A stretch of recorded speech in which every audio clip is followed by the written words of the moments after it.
ऐसा तो इतना पकड़ा था ईडी के अधिकारियों ने कि उन नोटों की गड्डी से चाहते तो पूरा इन्फोर्समेंट डायरेक्टरेट लिख सकते थे, लेकिन भ्रष्टाचार के नोटों की गड्डियों से लिखा सिर्फ ईडी। 19 करोड़ से ज्यादा किसी रकम से करप्शन के कनेक्शन में आईएएस पूजा सिंघल को रांची में लंबे दौर की पूछताछ के बाद ईडी ने गिरफ्तार कर लिया।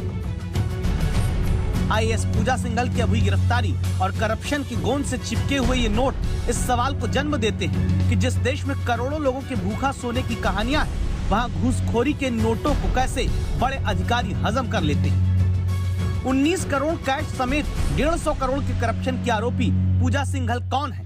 साल 2000 बैच की वो आईएएस ऑफिसर जिसने महज 21 बरस की उम्र में यूपीएससी की परीक्षा पास करके रिकॉर्ड बनाया था। कम उम्र में आईएएस बनने पर पूजा का नाम लिम्का बुक ऑफ रिकॉर्ड्स में दर्ज हुआ। वही पूजा सिंघल अब झारखंड के रांची में शुक्रवार शनिवार को ही छापेमारी के बाद भ्रष्टाचार के आरोप की वो रिकॉर्डधारी बन पाई, जहां उनके करप्शन के नोटों के रिकॉर्ड को गिनने के लिए 3-3 नोट गिनने की मशीन मंगानी पड़ी, जिसमें 2000 रुपए के बंडल, 500 रुपए के नोटों की गड्डियां, 200 और 100 के नोटों के बंडल बंधे मिले, क्योंकि प्रवर्तन निदेशालय के रडार पर थी।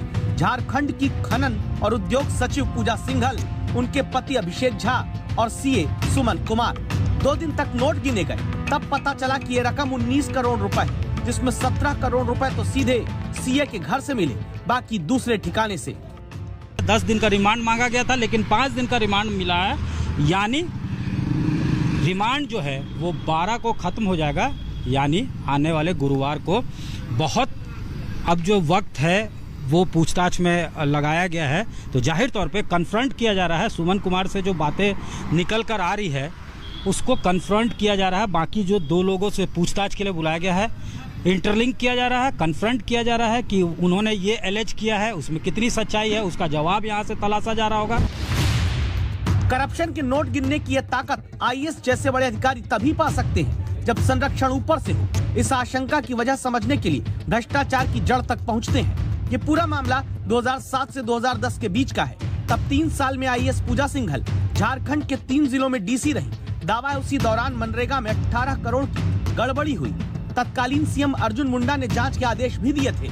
16 एफआईआर दर्ज हुई थी और गिरफ्तारियां भी। राम विनोद सिंह नाम के अधिकारी से पूछताछ में पूजा सिंघल का नाम बाहर आया था। सवाल यह है कि बीजेपी की सरकार रहते जो कृषि सचिव बनती है, 3 जिलों की सबसे बड़ी अधिकारी बनती है, जिनके ऊपर भ्रष्टाचार के आरोप पहले ही लग जाते हैं, वही पूजा सिंघल फिर हेमंत सोरेन सरकार में कैसे खनन और उद्योग सचिव बन जाती है? शोर मचाए शोर। अब तो भारतीय जनता पार्टी को ये बोलना चाहिए कि 20 सालों तक जितने भी साल भारतीय जनता पार्टी ने सरकार चलाया उसकी पूरी जांच होनी चाहिए। आप गलत करवाते हो, आप क्लीन चिट देते हो, आप गलत काम कराते हो।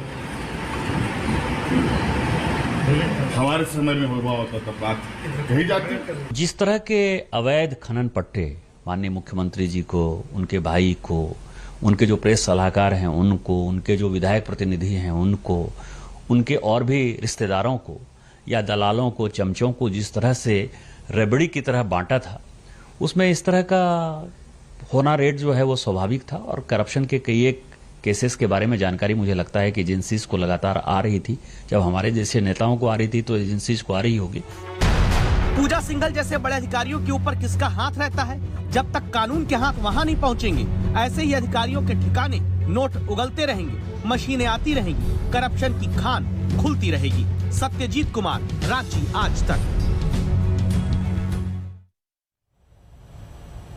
हमारे देश में एक समय था जब टॉप 10 करप्ट आईएएस ऑफिसर्स की एक लिस्ट तैयार हुई थी और फिर दावा हुआ था कि अब सरकारी योजना का पूरा पैसा जनता तक पहुंचने लगा है।